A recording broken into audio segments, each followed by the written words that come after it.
Hey, what's up, guys? Welcome back. So I know you guys like seeing the videos of these full Jeep builds that I've done. So we're gonna show you another one that I just got finished up with. This is a 1977 CJ7. It came here with stock Dana 30, AMC 20, Quadratrac. It does have a small block Chevy in it. It's a turbo 400.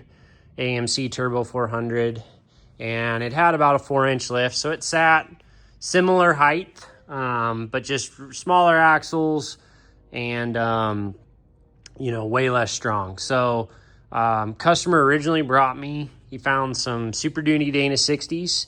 This is, I think, 2012 Super Duty Dana 60s.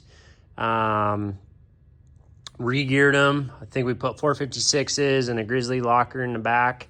And then the other thing about these is the front and rear axles are about 8 inches narrower. So I've narrowed the front 8 inches, had the front inner shaft resplined, and then the rear Sterling is also narrowed.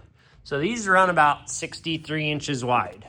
So obviously about 10 inches overall, 5 inches per side wider than the stock Quadratrac CJ.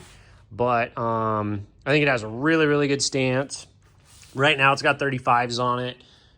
I've told them with these axles, you can easily run 40s. You got plenty of clearance and everything. So yeah, it started with doing the axles. Then he really wanted me to do the install. And then when we went down that path, it was, we were trying to decide, are we going to leave the leaf springs? We going to run, coilovers? Maybe coilovers on the front, leafs in the rear, and we ended up just doing coilovers on all 4 corners. So I'll kind of show you. The front's a 3-link. I believe all the parts came from Barnes. You can kind of see that. And then if I can get a kind of view of it, it's really tight through there, but you can kind of see where the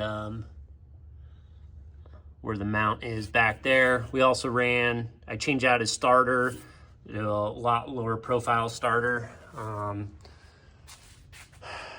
And then we built the upper hoops, or bought the upper hoops, had to modify them quite a bit just to get everything where it needed to be.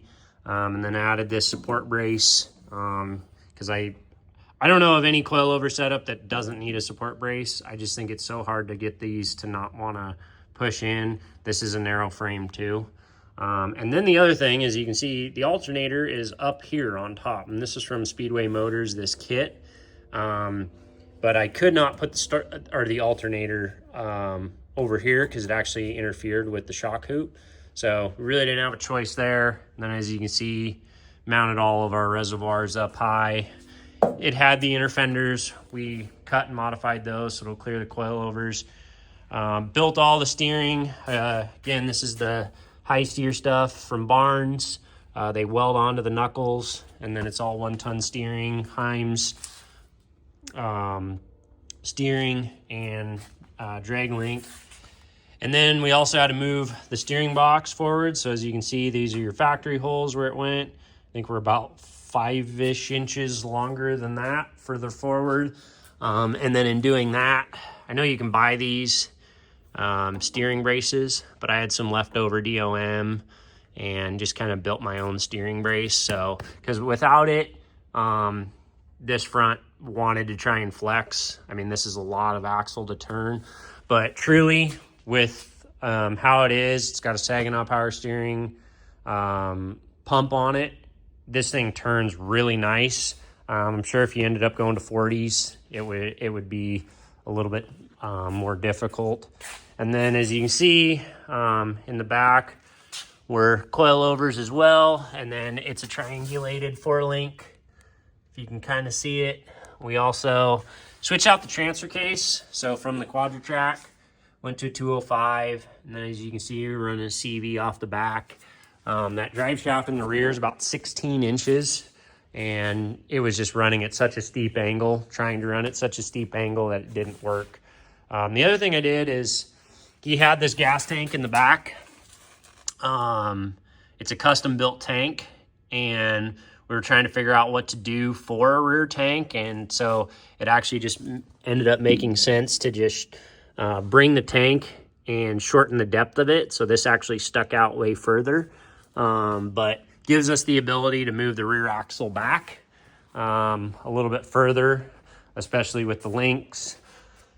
And then just had to do some stuff with, you know, your fill neck and all that, but turned out well. It actually drives pretty decent. Doesn't have sway bars, so driving down the road, it's a little squirrely. But, and then the other thing we did, this is a Northwest Fab, their cable shift kit for a 205. It's not the easiest thing in the world. You gotta maneuver everything around in there, but it does work. It does work really nice, and it gives you the ability not to have to, you know, figure out where a manual shifter is going to run. So, yeah, this has been the build. Everything on it, suspension-wise, is all custom set up. You know, all the joints, all the control arms I custom built, and then as you can see, brought the bump stops, or built bump stops for it. So this is a pretty, you know, again, this is not a daily driver. This is a wheeling Jeep. Again, done a lot to it. Tranny's been rebuilt. I rebuilt the transfer case, new drive shafts front and rear. Axles have all new brakes. I mean, oh, and the other thing we did is switch over to a power booster setup, which turned out really well. Works really good. I mean, you barely touch these brakes. I mean, these are, as you guys, if you know anything about Super Duty axles, I mean, these brakes are ginormous, and this thing stops on a dime, super easy. So yeah, really cool build. Like I say, everything on it is, you know, either parts from Rough Stuff, Barnes, that have been taken and modified to make work. With the narrow frame in the front, it, you know, it made these coilovers a little bit more difficult, but again, it's tight, but it all worked out really well. I'm really happy with it, and it should perform really, really awesome for the guy. So yeah, this is another one of the builds that we just got done. So hopefully, yeah, I'll have some more videos for you on other builds that we're doing, and you know, just kind of show you what we can do. And if you guys have any questions, comments, put them in the comment section. Shoot us an email if you're doing a build, or, you know, would like us to take it on for you. Like, share, subscribe, and we'll catch you on the next one. Thanks, guys.